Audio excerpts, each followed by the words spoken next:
Buenas noches, mi nombre es Enmar Fernández Solarte, estudiante de la Universidad Ibero. Este es un curso en los cuales fue realizado con mis compañeras Mirta Lucía Pérez Rendón con el código Wagner 119795051 y Lili Salinas Velas con el código 1197955.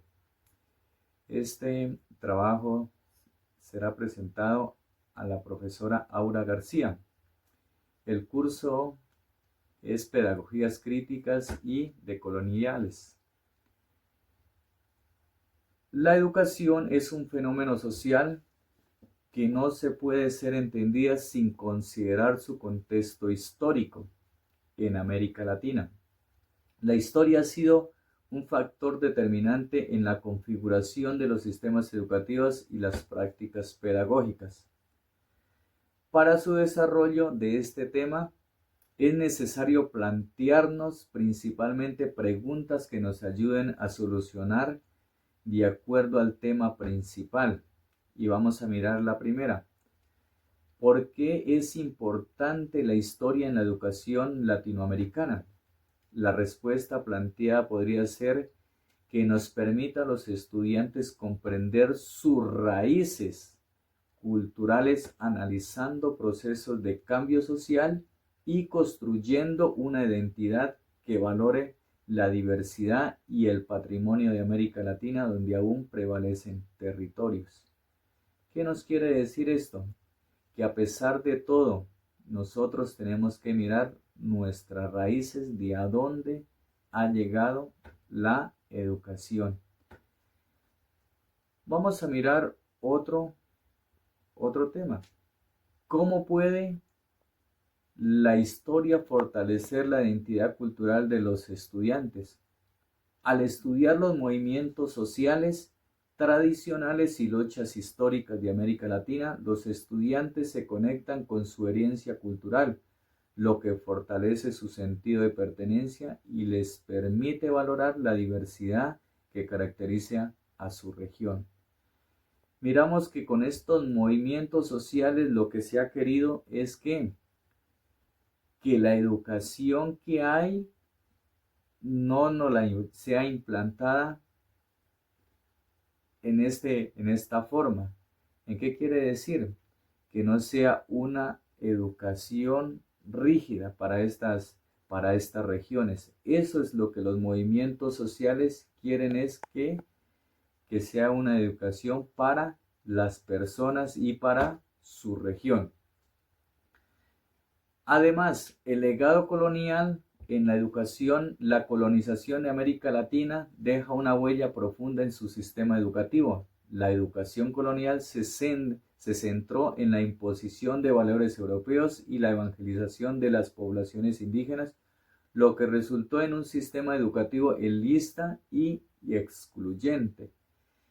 A pesar de todo, cuando los europeos llegaron a estos territorios, lo que venía principalmente era en la evangelización, y ahí consigo se vino la educación, en los cuales, ¿qué pasó? Implementaron una educación que no era digna para estos territorios, sino que miraron supuestamente lo que ellos traían de afuera, en los cuales quitaban todo ese legado que tenían acá nuestros indígenas, los cuales les quitaron lo que fue la lengua, tenían sus costumbres y todas sus creencias se las quitaron, en los cuales los europeos les trajeron y les quitaron consigo todo esto lo que tenían ellos. Desafíos, además, el legado colonial en la educación, la colonización de América Latina dejó una huella profunda en sus sistemas educativos. La educación colonial se centró en la imposición de valores europeos. ¿En qué sentido decían esto? Supuestamente ellos pensaban que lo que ellos traían iba a ser beneficioso para ellos, pero miramos en estos tiempos cómo estas personas están saliendo de allá de esa imposición, en los cuales miramos en los territorios alejados lo que son los indígenas y los afros, miramos que ellos están buscando su propia identidad, en los cuales no se pueden desarraigar. Ellos tienen un propio PEC, en los cuales ellos buscan que tengan sus propias lenguas y sus costumbres, no lo que nos vinieron a implantar los europeos. Desafíos contemporáneos en el siglo XXI en América Latina enfrentan nuevos desafíos educativos como la globalización, el avance tecnológico y las crisis económicas recurrentes. ¿Qué nos quieren decir esto?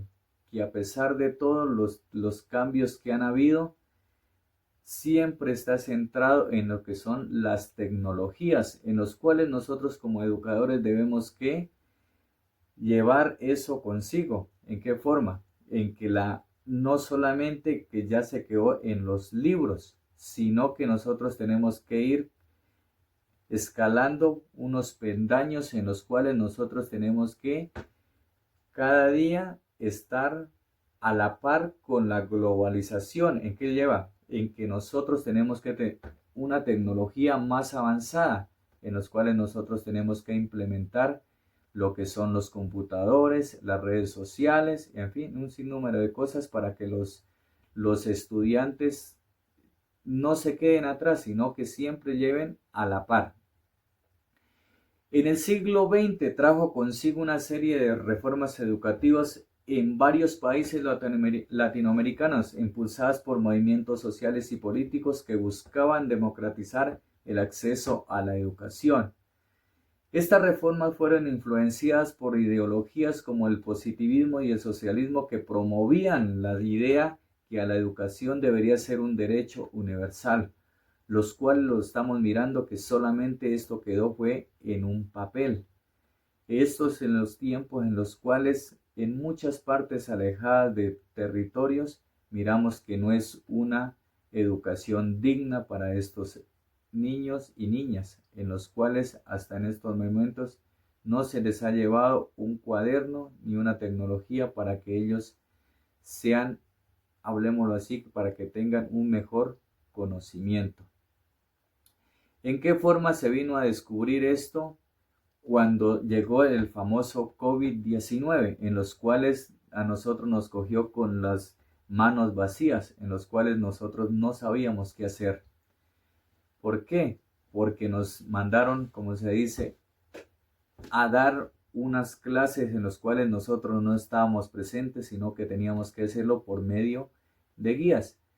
Sin embargo, también se ha evidenciado una brecha digital significativa entre diferentes grupos socioeconómicos. Lo que miramos en los territorios alejados en el COVID-19 fue de una forma y los que vivían en la ciudad era de otra forma, en los cuales el privilegio, quienes los tenían, los que vivían en la ciudad, y los que vivían alejadamente era muy escaso con lo que se llevaba para que los estudiantes tuvieran un mejor conocimiento. Esta situación plantea interrogantes sobre cómo los educadores pueden abordar desigualdades mientras integran nuevas tecnologías en sus prácticas pedagógicas. ¿Qué nos quiere decir esto? Que nosotros como educadores lo que tenemos es que empaparnos cada día en tecnologías. Para concluir, nosotros podemos mirar que nosotros como docentes tenemos que colocar nuestra mano en el corazón y llevar ese granito de arena a esos estudiantes que viven alejados. No solamente llevarles en un papel, no, sino llevarlos a la par, que nosotros tengamos que tener tanto ese conocimiento que lo tienen los muchachos en las ciudades, pueblos, llevarlo también a esos territorios alejados, en los cuales nosotros como educadores debemos buscar alternativas, muchas de diferentes formas. De todas formas, agradecido con la profe por este curso que nos ha ayudado de bastante en tener bastante conocimiento en esta situación, en lo que es la educación para los niños y las niñas. Muchas gracias.